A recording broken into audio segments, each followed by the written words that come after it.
Mais uma vez eu quero cumprimentar os irmãos com a graça e a paz do Senhor Jesus, amém? Aleluia, o Senhor está nos edificando. Mais uma vez a gente vê os vídeos aqui de como as nossas células estão crescendo, como a vida de Deus está fluindo. Eu quero compartilhar uma palavra com os irmãos, falando a respeito do Senhor Jesus. Nós temos pregado o Evangelho da graça do nosso Senhor Jesus Cristo.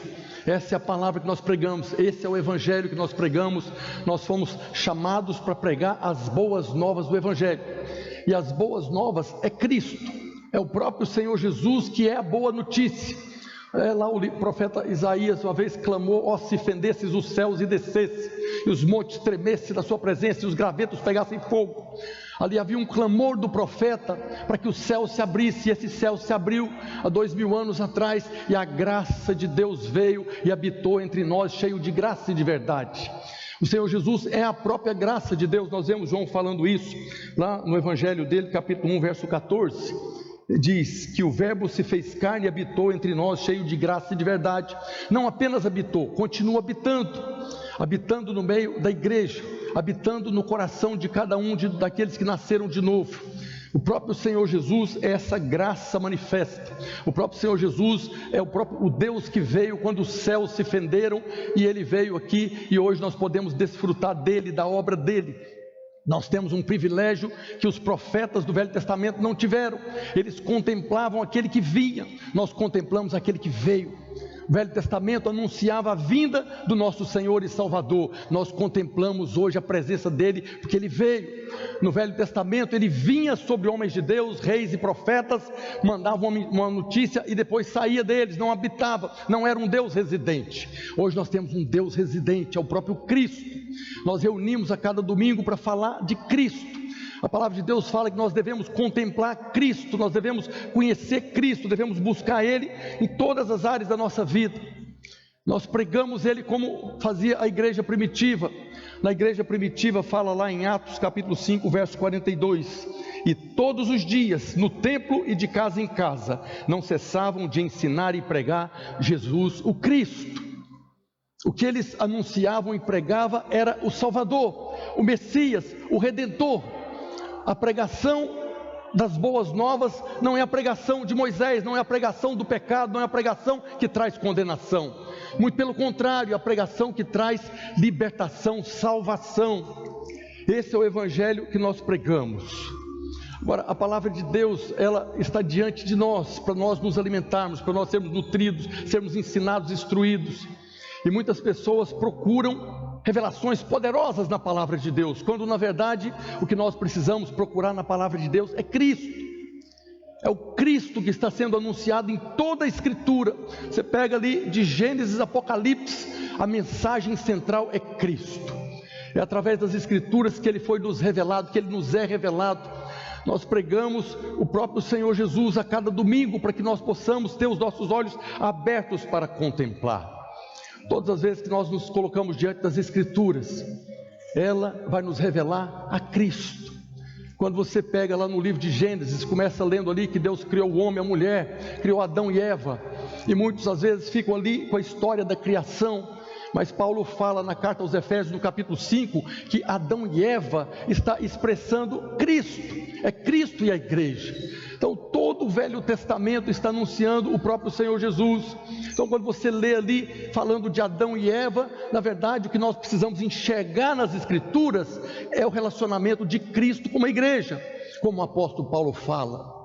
Depois nós vemos quando o homem caiu em pecado, agora Deus veio e sacrificou um animal para tirar a pele dele, para cobrir o pecado do homem. Aquele animal ali aponta para Cristo, aquela pele dele que revestiu o homem pecador aponta para Cristo. Toda a Escritura está apontando, é como que uma seta direcionada para Ele, para nós enxergarmos Ele. Depois você vê a história de Caim e Abel. Um dia os dois vieram trazer uma oferta a Deus. Abel, diz a Bíblia, que ele sacrificou um animal e trouxe o melhor do seu rebanho. Houve derramamento de sangue. Aquele animal que Abel sacrificou aponta para Cristo. Abel não poderia chegar na presença de Deus sem o sangue, e o sangue daquele animal aponta para o sangue de Cristo, para a obra da cruz. Sabemos que Caim trouxe o melhor do seu trabalho, mas não tinha sangue, por isso ele foi rejeitado, e por causa dessa inveja ele matou Abel. É o irmão matando o irmão. A morte de Abel aponta para Cristo, que morreu também. Você vai vendo agora no livro de Gênesis, você pega ali a história de Noé com a sua família, que entra numa arca, que construiu uma arca, e ali os animais entrando na arca. Muitas pessoas olham aquela história, é uma história fantástica, é uma história melhor do que muitas histórias, muitos livros que estão escritos no mundo, mas na verdade a arca de Noé aponta para Cristo. A arca é a igreja, é Cristo. Aqueles que estão dentro da arca não terão problema com o dilúvio, com a chuva. O juízo virá novamente, não em forma de chuva, mas virá o juízo, e aqueles que estiverem dentro da arca estarão salvos. Algo interessante, que todos aqueles que estão em Cristo, todos aqueles que estão dentro da arca, podem até cair. Nós inevitavelmente caímos, mas nós caímos dentro da arca, não caímos fora da arca, não caímos no mar do mundo. Então nós cremos sim que a arca aponta para Cristo. Depois você vê a Bíblia falando de Abraão, Isaque e Jacó, são os patriarcas, é uma história muito grande, muitos descendentes, uma genealogia sem fim. Mas quando Abraão pega seu filho Isaque, sobe o monte Moriá para sacrificá-lo, porque Deus havia pedido, Isaque ali aponta para Cristo, que seria sacrificado pelo seu pai. Naquele momento ali, nós enxergamos o próprio Cristo. O pai pediu o filho de Abraão para depois ele entregar o seu próprio filho como parceiros de aliança. Aí você pergunta, mas Isaque não morreu, mas Deus providenciou, Deus proveu, Deus proverá, e proveu um cordeiro, um cabrito que estava ali com os chifres embaralhado ali numa raiz de uma árvore espinhosa. E aquele cordeiro que foi sacrificado no lugar de Isaque aponta para quem, meus irmãos? Para Cristo. Quando você vê aquele cordeiro sendo sacrificado, imolado no altar, está apontando para Cristo, que viria morrer e com uma coroa de espinhos na cabeça. Você vê depois Jacó, filho de Isaque, lutando com um anjo no val de Jaboque. E ali no val de Jaboque, aquele anjo toca na coxa, desconjunta a coxa de Jacó. E no final dessa história, Jacó fala: Peniel, vi a Deus face a face e a minha vida foi salva. Em qual nome há salvação? Quem era aquele anjo que estava lutando com Jacó? É Cristo. Ele estava ali agora transformando a vida de Jacó, dando a ele uma nova vida, assim como nós recebemos uma nova vida em Cristo. Depois Jacó teve um filho, José que foi desprezado pelos seus irmãos, que foi vendido como escravo. José era alguém que vivia na casa do seu pai, e agora ele foi rejeitado, mas depois ele virou o governante do mundo, apontando para Cristo. José é Cristo, aponta para Cristo. Toda a Bíblia aponta para Cristo. Na nova aliança nós vemos agora a palavra da mensagem que gera fé no nosso coração, é a palavra de Cristo, e nós precisamos buscar a palavra de Cristo, não a palavra da condenação. Muitos irmãos vivem debaixo de condenação, mas toda a Escritura aponta para Cristo, toda a Escritura aponta para Ele. Nós podemos ver toda a Bíblia falando a respeito disso. Depois nós vemos lá Moisés, que foi enviado para libertar o povo de Deus do Egito, de Faraó. Quando Moisés está ali libertando o povo, está tipificando Cristo, é um tipo de Cristo que está ali sendo um canal de salvação para o povo de Deus. Depois, no dia da saída, na última praga, Moisés fala: vamos matar o cordeiro, pegar o sangue do cordeiro, passar na porta, nos umbrais da porta, e a família fica dentro da casa para comer esse cordeiro. Aquele cordeiro aponta para Cristo, aquele sangue que foi passado da porta aponta para o sangue de Jesus, a obra da cruz. E aquela casa onde as pessoas estavam protegidas do anjo da morte também aponta para Cristo. Nós estamos protegidos em Cristo, nós fomos colocados em Cristo, é o sangue dele que está nos guardando do anjo da morte. Toda a Bíblia, depois Moisés sai com o povo, chega ali para construir o tabernáculo, que era a vontade de Deus, construir o tabernáculo e habitar no meio do povo. O tabernáculo aponta para Cristo. Ali no tabernáculo nós tínhamos os sacrifícios, aqueles sacrifícios do novilho, do cordeiro, da pomba, da rolinha, aquele sacrifício, todos aqueles sacrifícios determinados pela lei, aponta para Cristo. Ele estava ali representado, era aquele sangue que vinha para cobrir o pecado do homem, para tampar, para que o homem pudesse chegar na presença de Deus. No tabernáculo também tinha o sacerdote. O sacerdote também aponta para Cristo. Toda a Bíblia fala de Jesus, toda a Escritura fala de Jesus. No Novo Testamento nós vemos quando Jesus, ele morreu na cruz, depois ele estava ali, depois que ele ressuscitou, lá no Evangelho de Lucas, no capítulo 24, verso 27, aqueles 2 discípulos indo a caminho de Emaús. A Bíblia fala que num determinado momento Jesus se aproximou deles e foi conversando com eles, e nesse versículo aqui Jesus começa a falar com eles a respeito das Escrituras. Ele diz: e começando por Moisés, lá do Pentateuco, lá do Gênesis, discorrendo por todos os profetas, expunha-lhes o que a seu respeito constava em toda a Escritura. Jesus estava do lado dos discípulos, ele podia apenas falar para eles, porque eles não conseguiram enxergar Jesus ali, o Cristo. Jesus poderia falar: sou eu, olha para mim, eu ressuscitei, estou aqui agora. Mas Jesus não fez isso. Ele começou a falar da Bíblia, a falar das Escrituras. Todos os livros Jesus foi expondo para eles, para que eles pudessem conhecer Jesus através da palavra de Deus. Todo domingo, quando nós estamos aqui compartilhando a palavra de Deus, nós estamos abrindo os tesouros da palavra para que você receba Cristo, para que você receba fé, para não andar debaixo de condenação. Depois que Jesus se separou daqueles discípulos, lá em Lucas 24, 32, a Bíblia diz: e disseram um ao outro: porventura não nos ardia o coração quando ele pelo caminho nos falava, quando nos expunha as Escrituras? É através das Escrituras que o nosso coração vai arder, vai ser incendiado. É a palavra de Deus que nos revela Cristo, é a palavra de Deus que vai mostrar para nós agora a verdade do Senhor Jesus. Nós precisamos de ter a perspectiva correta. A Bíblia é como que um álbum de fotografias, é como que um álbum de fotos que o Pai preparou e entregou para nós. Então, quando você vê Adão e Eva, você está vendo ali o Filho de Deus nu no jardim do Éden. Depois você vê agora o próprio Pai providenciando uma roupa para tampar a nudez dele. É uma fotografia, tem a fotografia dele registrado nas Escrituras, dele agora sendo coberto. Aquela roupa é o próprio Cristo. Você vê depois em Abraão, Isaac e Jacó, são fotografias. E toda a Escritura vai nos levar a contemplá-lo na sua plenitude.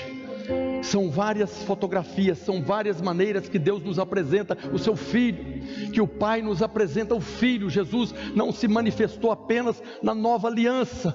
Toda a Escritura está falando dele. No princípio era o Verbo. O primeiro versículo da Bíblia fala do Verbo, que é o próprio Cristo, que está ali descortinado diante de nós. Nós precisamos da perspectiva correta das Escrituras para nós contemplarmos Ele. Tem um vídeo que nós separamos também que vai mostrar isso. Alguém apaga as luzes da frente aqui, por favor?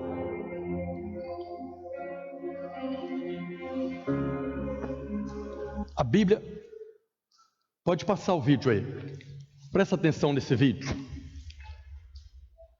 Aí você tem uma imagem, mas agora, quando você sai da perspectiva, da posição que você tem, a revelação da imagem, então você dá uma pausa aí, pare o vídeo aí.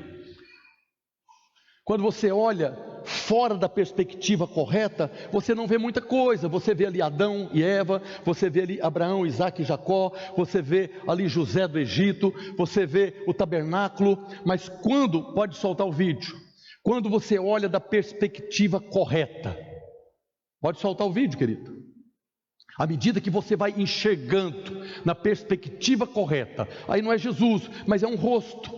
À medida que você vai conhecendo as Escrituras, à medida que você vai tendo a revelação de todas as fotografias que Deus colocou na palavra dele, nós vamos contemplar o Senhor na sua plenitude.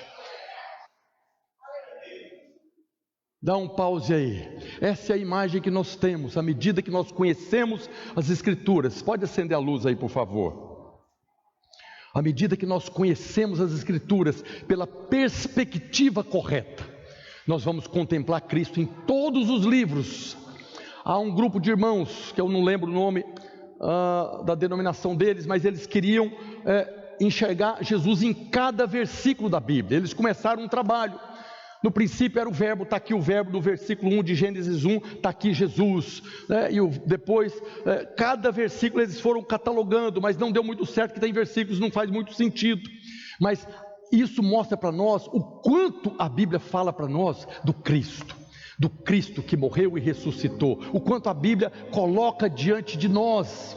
É através da palavra escrita que nós vamos contemplando Ele, e à medida que nós vamos enxergando na perspectiva correta, quando você estiver lendo a Bíblia, olhe para ela com a chave da nova aliança.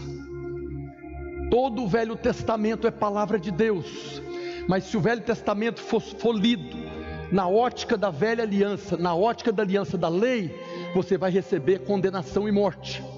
Mas nós não estamos mais na velha aliança, nós estamos na nova aliança.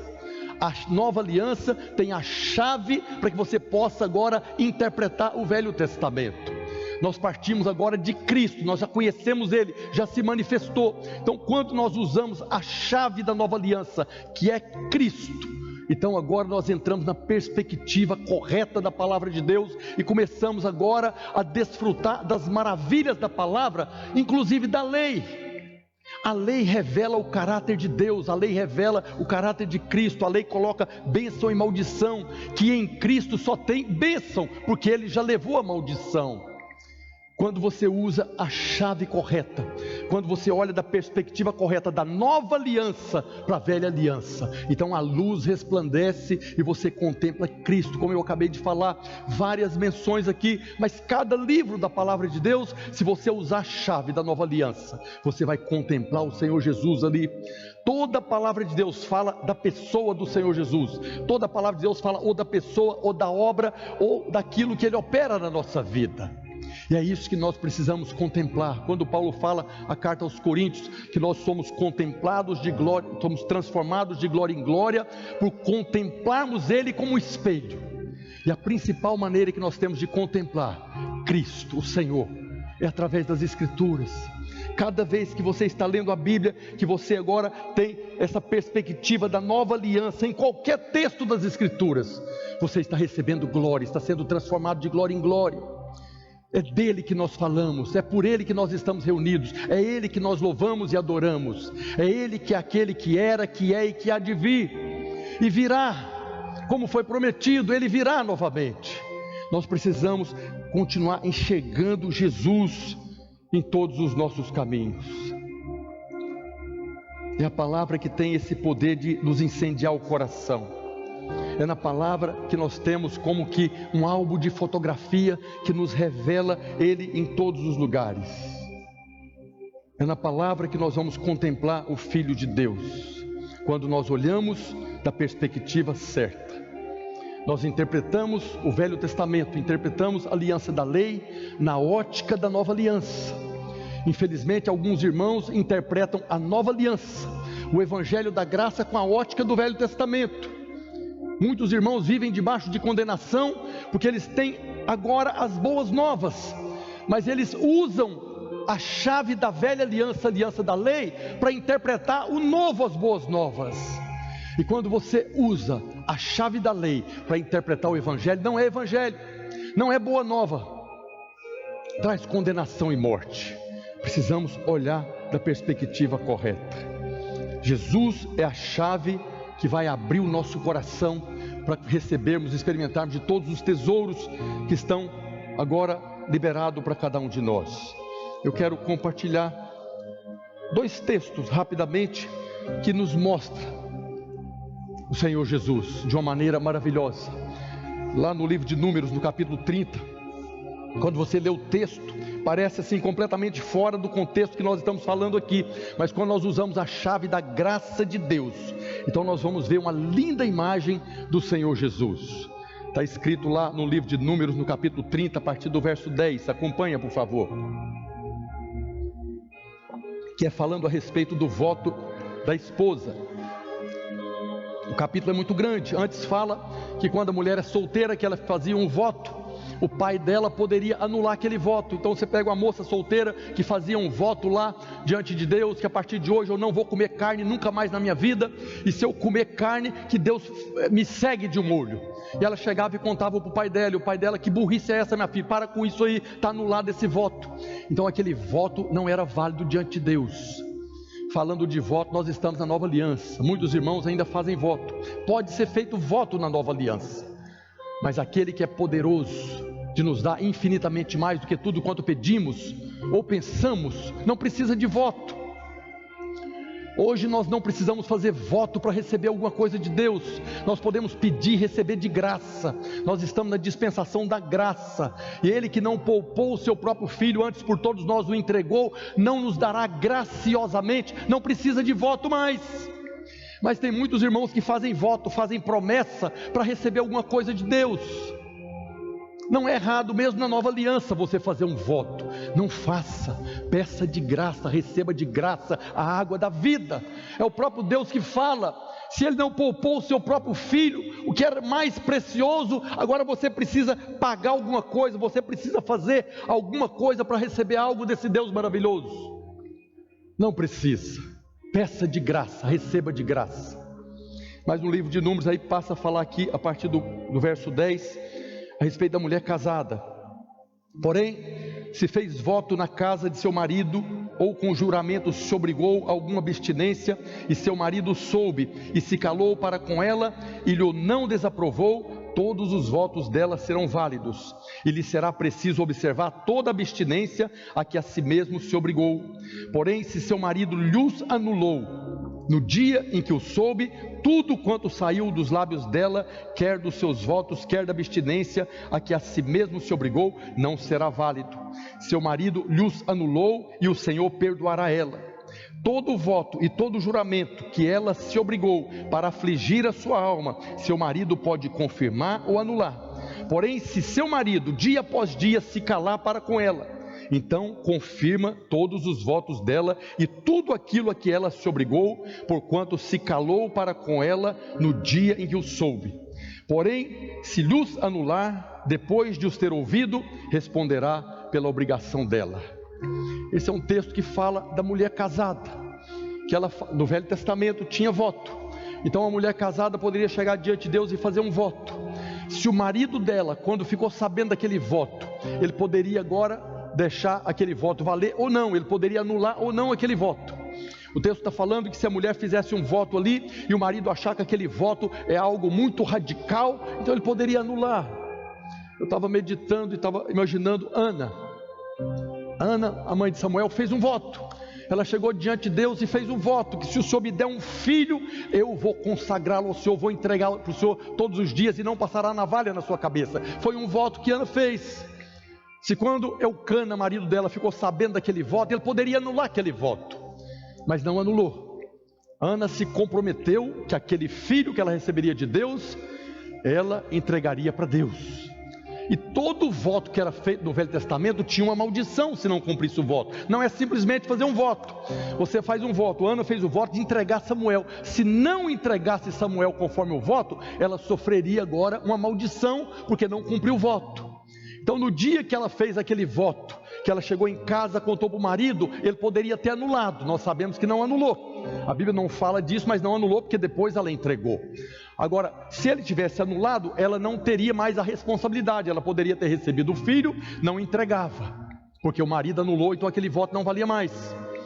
Mas o que o texto está falando aqui, é onde nós vamos enxergar Cristo nessa história, é que se a mulher fizesse o voto, o marido ficasse sabendo, e não anulasse o voto, se calasse diante do voto, então aquele voto passaria a valer. Quando o marido não falava nada, ou concordava, ou não falava nada, já viu aquele ditado? Quem cala consente. Está exatamente aqui. Se o marido não falasse nada, ele estava concordando com o voto, e a sua esposa estaria agora obrigada a cumprir aquele voto. Se por acaso ela não cumprisse o voto, e a consequência dele era a morte, ela morreria. Mas aquele marido poderia de repente ficar calado, o voto estaria valendo. O texto aqui fala que se depois de um tempo dele ter ficado calado, ele resolvesse anular o voto, ele poderia anular. Ele poderia cancelar aquele voto que a mulher fez depois de ter permitido. Ele poderia anular. Mas agora a consequência, a maldição que viria por ela não cumprir o voto, não cairia sobre ela mais, mas cairia sobre o marido. Então a Bíblia nos coloca essa condição do voto da esposa. A mulher fazia um voto, o marido poderia anular ou concordar. Se ele anulasse, estava anulado. Se ele concordasse ou se ele ficasse calado, ela estaria sujeita agora à maldição se não cumprisse o voto. Mas ele poderia, depois de concordar ou depois de ter ficado calado, anular o voto que ela fez. Essa é a história que nós vemos com o povo de Israel e também na nossa vida. Nós vemos lá no Monte Sinai, depois que Moisés tirou o povo do Egito, passou por todas aquelas situações, chegaram ali ao pé do Monte Sinai, e Moisés falou para o povo: vou subir lá em cima porque Deus vai falar conosco. Antes de Moisés subir, antes de Moisés receber a lei, o povo fez um voto. Está escrito no livro do Êxodo, capítulo 19, verso 8. Isso aqui foi antes de Moisés subir para receber as tábuas da lei. Então o povo respondeu a uma voz: tudo o que o Senhor falou, faremos. E Moisés relatou ao Senhor as palavras do povo.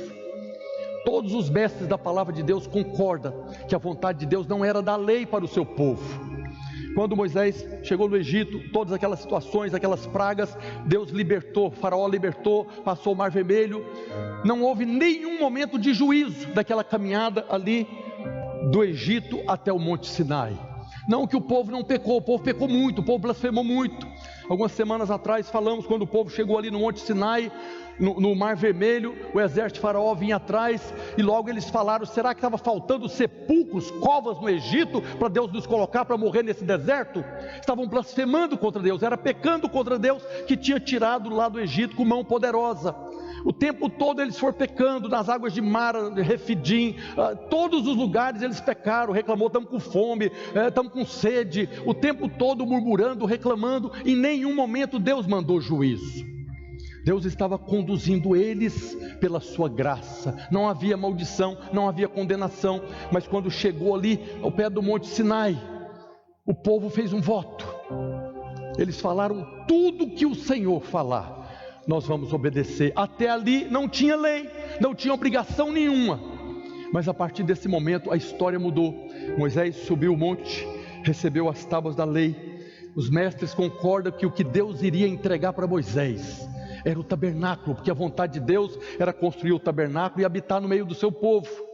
Mas o povo fez um voto: tudo que o Senhor falar, nós vamos obedecer. E aí nós vemos, Moisés desceu em Êxodo 24, verso 3. Veio, pois, Moisés e referiu ao povo todas as palavras do Senhor e todos os estatutos. Então todo o povo respondeu a uma voz e disse: tudo o que falou o Senhor faremos. Moisés chegou agora, apresentou os 10 mandamentos, apresentou os estatutos. Mais uma vez o povo reafirmou o voto: tudo que ele está falando, nós vamos fazer. E aí no verso 7 de Êxodo 24, Moisés tomou o livro da aliança, leu ao povo, e eles disseram: tudo que falou o Senhor, faremos e obedeceremos. 3 vezes eles reafirmaram esse voto. Os judeus acreditam que nesse momento aqui, no Monte Sinai, Deus se transformou o marido de Israel. Ali foi feita uma aliança, a aliança da lei. E isso é o que os judeus acreditam, que ali naquele momento Deus casou com Israel. Deus se tornou marido, Israel se tornou esposa, e o voto era lei. Agora nós temos a circunstância da lei da mulher votando, que nós lemos aqui. Agora nós temos os requisitos completos: temos o marido, temos a esposa e temos o voto, que é a lei. O povo votou, a esposa votou, mas nesse momento aqui Deus não falou nada. Deus se calou. E o que a lei do voto da mulher fala? Se o marido se calar, ela será responsabilizada caso não cumpra o voto que ela fez. E foi assim que eles viveram 1500 anos. 1500 anos o marido em silêncio e o povo vivendo, sofrendo as maldições. Aí você pega todo o Velho Testamento, esses 1500 anos, o povo sofrendo maldição em cima de maldição, porque não conseguiram cumprir o voto que fizeram. Esse era o marido que se calou. Mas chegou um dia, depois de 1500 anos, o marido resolveu abrir a boca e cancelar aquele voto. 1500 anos depois veio Jesus, o próprio Deus que se fez carne, e chegou agora e falou: vou fazer uma nova aliança, vou anular o voto da minha esposa.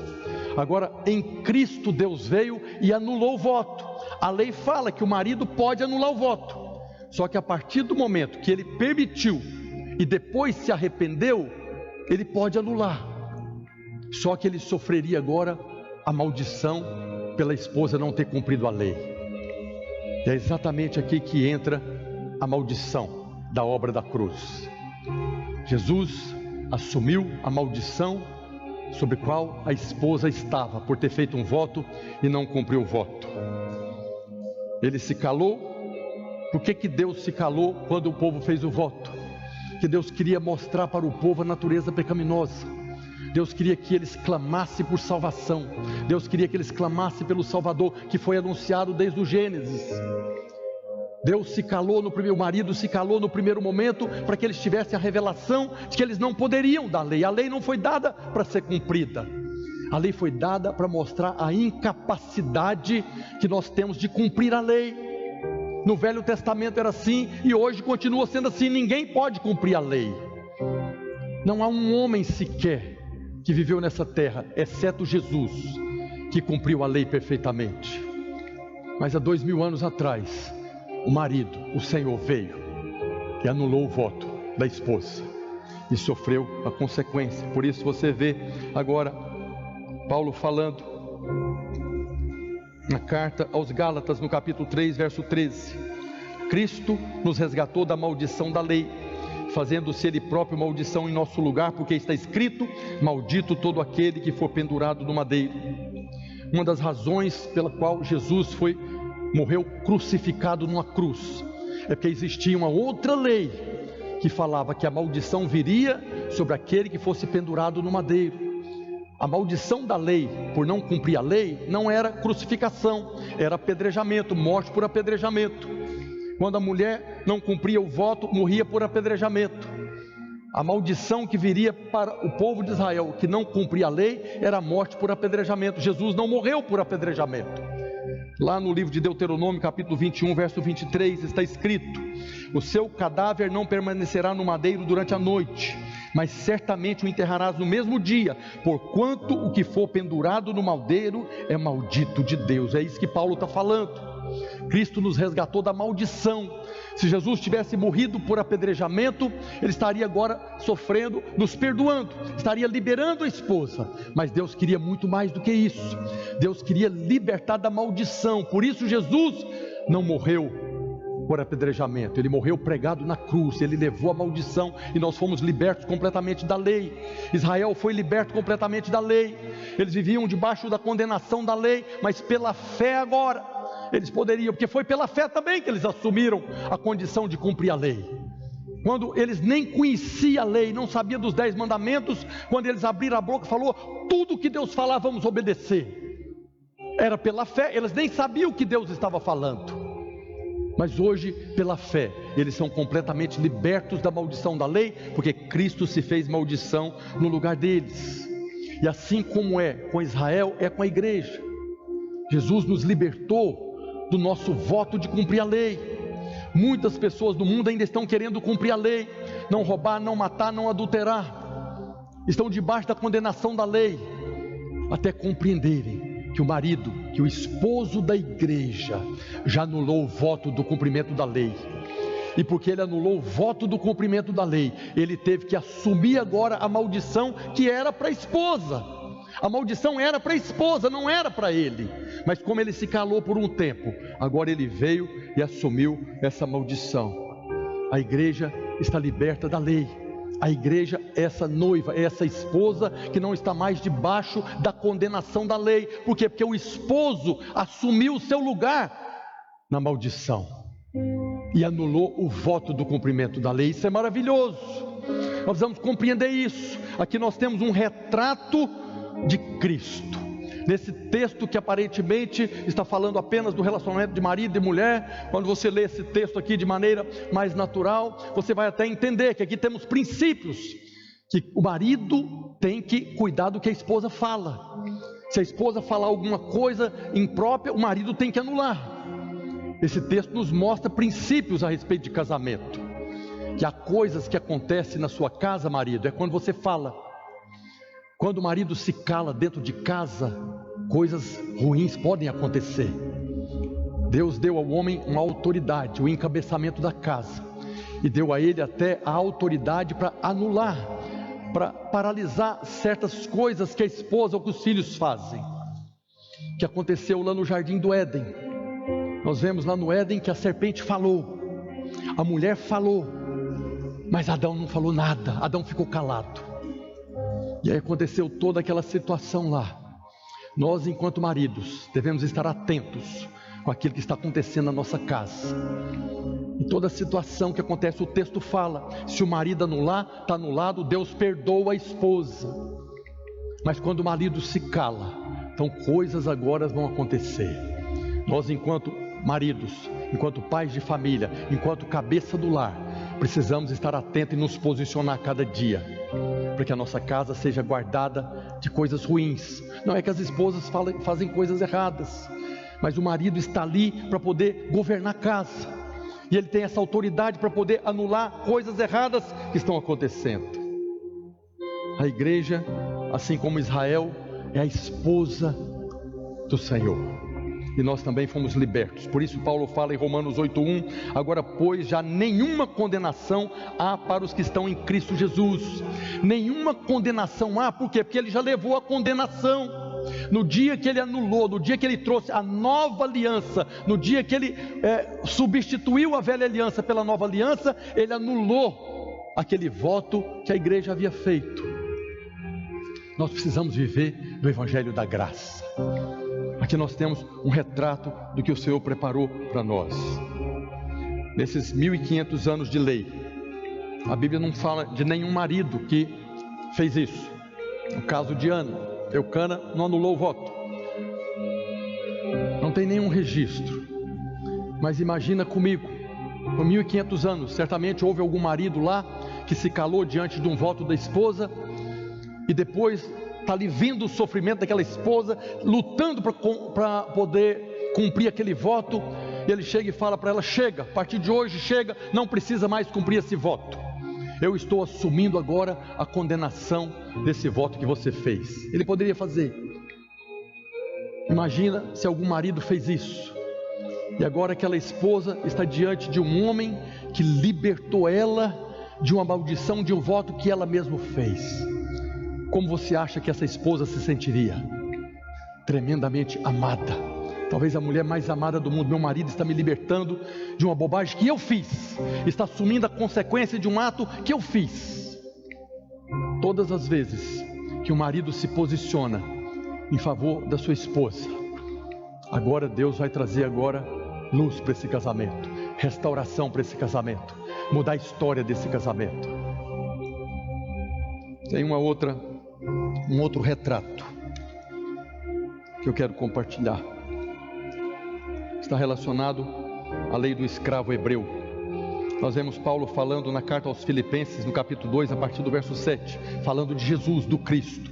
Ele, subsistindo em forma de Deus, não julgou como usurpação o ser igual a Deus. Antes, a si mesmo se esvaziou, assumindo a forma de servo, tornando-se obediente até a morte e morte de cruz.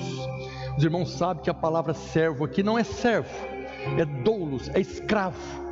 Jesus assumiu a forma de escravo, completamente obediente ao seu Senhor. Então aqui nós vemos também a imagem muito bonita do Senhor Jesus. É mais uma fotografia desse álbum maravilhoso de fotos do Cristo que Deus nos concedeu. Nós vemos que depois que Deus deu a Moisés os 10 mandamentos, lá em Êxodo 20, ele também deu uma lei a respeito dos escravos em Israel. Está escrito no livro do Êxodo, capítulo 21, a partir do verso 2.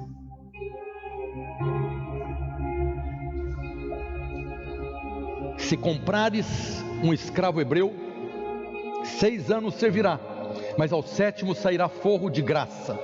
Se entrou solteiro, sozinho sairá. Se era homem casado, com ele sairá sua mulher. Se o seu senhor lhe der mulher, e ela der a ele luz a filhos e filhas, a mulher e seus filhos serão do seu senhor, e ele sairá sozinho. Porém, se o escravo expressamente disser: eu amo meu senhor, minha mulher e meus filhos, não quero sair forro, eu quero continuar escravo, então o seu senhor o levará aos juízes e o fará chegar à porta ou à obreira, e o seu senhor lhe furará a orelha com a sovela, com um prego, e ele servirá como escravo para sempre.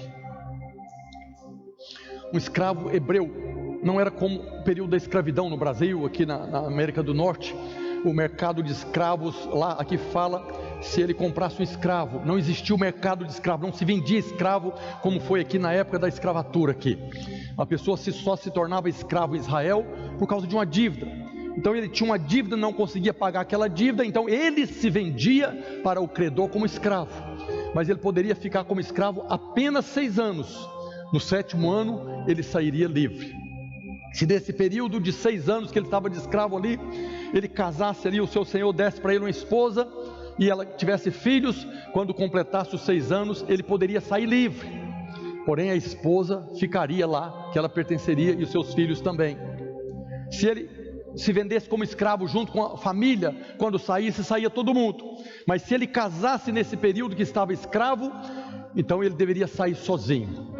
Mas ele tinha uma opção: se ao final de 6 anos ele não quisesse deixar o senhor, a esposa e os filhos, ele poderia chegar e falar para ele, o seu senhor: eu amo meu senhor, amo minha esposa e meus filhos, não quero sair livre, eu quero continuar escravo.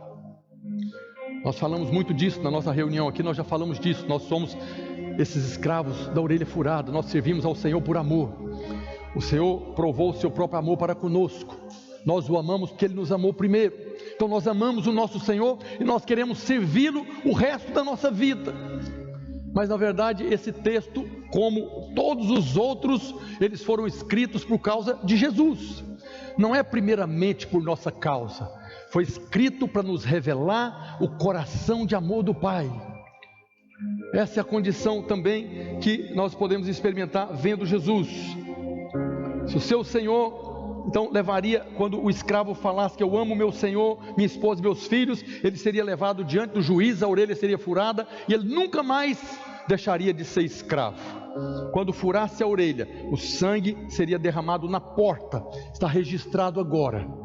As pessoas, quando via o buraco na orelha daquele escravo, sabia: esse aí é escravo por opção própria. Ele não é escravo porque devia, agora ele decidiu ser escravo do seu Senhor. Assim ele ficaria na casa e serviria para sempre. Nós vemos agora Jesus lá no Getsemane. Jesus é esse servo que veio aqui na terra, estava servindo. No Getsemane, naquele momento que ele fala: Pai, se possível, passa de mim esse cálice, mas que não seja feita a minha vontade, mas a sua. Ali é o servo perfeito, que não julgou por usurpação ser igual a Deus, antes a si mesmo se esvaziou, assumindo a forma de servo. Mas ali no Getsemane, ele estava diante da decisão, por isso que suou gotas como de sangue.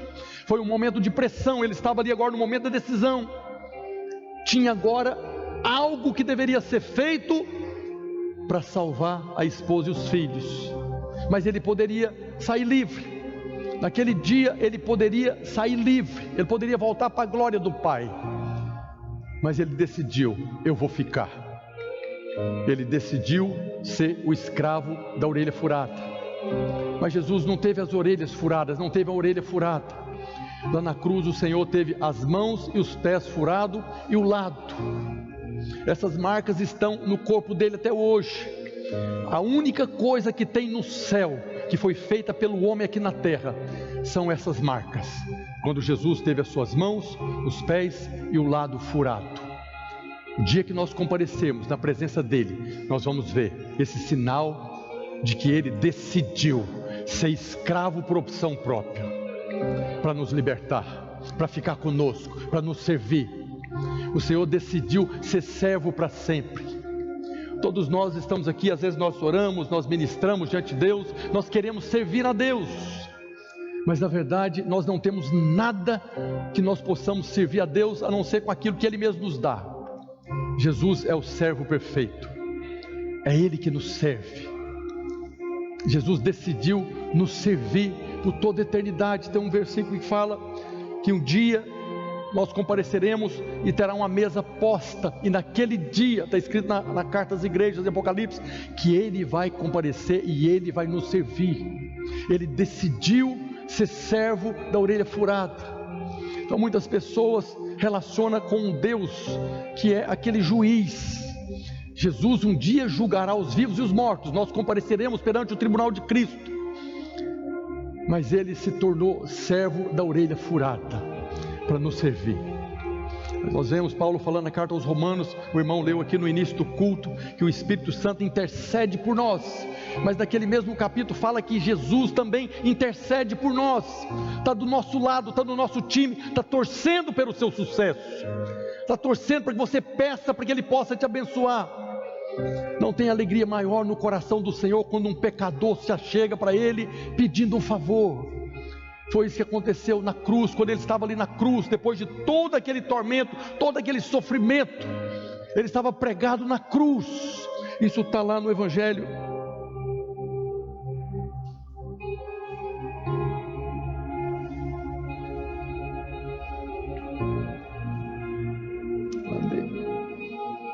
No Evangelho de Lucas, capítulo 23. Ali tinha 2 ladrões do lado dele. 2 ladrões, você lembra da conversa dos ladrões ali? Um estava blasfemando, o outro falou: nós estamos aqui porque nós merecemos, nós fizemos a coisa errada, mas esse aí o que ele fez? E aí ele falou para o Senhor, está escrito lá no Evangelho de Lucas 23:40: nós na verdade com justiça, porque recebemos o castigo que os nossos atos merecem, mas este nenhum mal fez. E acrescentou: Jesus, lembra-te de mim quando vieres o teu reino. Na hora da morte, da angústia, do sofrimento maior, um pecador chegou e falou para ele: me salva. Naquele momento ali, Jesus poderia falar: não tem condição agora, não está vendo minha situação aqui, eu estou resolvendo um outro problema da humanidade toda, nesse momento não dá para atender você. Mas o que ele fez? O que ele falou para ele? Ainda hoje estará comigo no paraíso. Naquele momento ali de maior sofrimento e pressão, Jesus serviu. Ele fala no Evangelho também de João, Marcos capítulo 10, verso 45: pois o próprio Filho do Homem não veio para ser servido, mas para servir. E também naquela ceia, quando Pedro estava ali, não queria permitir que Jesus o servisse, o lavasse os seus pés. Jesus falou para ele: se eu não te lavar os pés, você não tem parte comigo. Aqueles que hoje não querem ser servidos por Deus, não tem parte com Ele. Eu sei que todos nós queremos servir, todos nós queremos realizar obras maiores, todos nós queremos trabalhar para o Senhor e fazer obras grandes para o reino de Deus. Mas na verdade é Ele que está nos servindo. Nós temos apenas o privilégio, como nós tivemos aqui ontem nesse dia de salvação, tudo aquilo que nós fomos canal de salvação, de cura da alma, de libertação, de levar as crianças a experimentar o amor de Deus, nós somos apenas um canal que Ele nos serve para que nós possamos servir. Nós não temos nada em nós mesmos, nós temos alguém que nos serve em tudo quanto Ele tem para nos servir. Nós vemos no livro de Êxodo, capítulo 21, verso 32, aqui fala algo a respeito de um escravo. Está lá no livro de Êxodo, está escrito: se o boi chifrar um escravo ou uma escrava, dar-se-ão 30 ciclos de prata. Isso aqui é o preço que se pagava no Velho Testamento por um escravo. 30 moedas de prata é o preço que valia um escravo no Velho Testamento, nesse tempo do livro do Êxodo. Qual foi o valor que pagaram para trair Jesus? 30 moedas de pratas. Ele foi vendido. O Pai determinou na sua onisciência que ele vai receber o preço de um escravo, porque essa é a posição que ele vai assumir para servir, não por obrigação, mas por decisão própria, por opção. E ele decidiu no Getsemane, e ainda hoje ele está nos servindo. Todas as vezes que ele encontra um pecador que chega para ele e clama, como aquele pecador que estava junto com o publicano no templo: ser propício a mim, ser propício a mim. Jesus fala: esse saiu justificado, esse foi servido por Deus. Mas aqueles que arrogantemente, como Pedro, queria servir a Deus e não ser servido, O Senhor falou: não tem parte comigo. Aqui nós vemos a verdade lá do livro do profeta Isaías 64, verso 4. Desde a antiguidade não se ouviu, nem com o ouvido se percebeu, nem com os olhos se viu, Deus além de ti, que trabalha para aquele que nele espera. O Senhor se fez servo de todos, servo de todos. Agora imagina novamente uma mulher, esposa de um marido. Imagina a esposa do lado do marido que decidiu ser o escravo da orelha furada. Nós não sabemos também, a Bíblia não fala de nenhum escravo de Israel que decidiu ficar como escravo da orelha furada. Mas também foi muitos anos, 1500 anos, talvez algum possa ter feito essa opção. Eu amo meu Senhor, eu amo minha esposa e meus filhos. É interessante que esse escravo que ia tomar a decisão de ficar na casa do seu Senhor, ele não poderia chegar: eu amo a minha esposa e meus filhos, eu quero continuar. Não, primeiro ele tinha que falar: eu amo o meu Senhor. Talvez falar: eu amo minha esposa e meus filhos, eu quero ficar, fosse mais fácil. Mas ele tinha que falar: eu amo o meu Senhor. Aqui Jesus chegou e falou: eu amo o meu Senhor, amo a minha esposa, amo os meus filhos, não quero sair fora, quero continuar escravo com a orelha furada. Então imagina agora uma esposa lá nesse tempo, cujo marido decidiu não sair livre. 6 anos de escravo, casou ali na casa do seu Senhor, teve filhos na casa do seu Senhor. Chegou o dia, hoje você pode ir embora livre, não tem dívida nenhuma. Mas aquele marido olha para a esposa, olha para os filhos e fala: eu amo o meu Senhor, eu amo a minha esposa e amo os meus filhos, não quero ir embora, quero continuar aqui. Imagina aquela esposa deitada do lado do marido e olha para ele com aquela orelha furada. Que sentimento você acha que essa esposa ia ter? É o melhor marido do mundo. Ele abriu mão da sua liberdade para ficar comigo. Eu sou muito amada, ele me ama muito. Essa é a condição nossa, nós somos muito amados. O Senhor decidiu ficar, teve as mãos, os pés e o lado furado, e é o sinal que nós contemplaremos por toda a eternidade. Ele me ama, ele me ama. Nunca duvide do amor de Deus, está lá as marcas. Quando ele chegou diante dos discípulos no primeiro dia, ele falou: olha as minhas mãos, olha os meus pés, olha o meu lado. E está aqui a prova de que eu decidi ficar.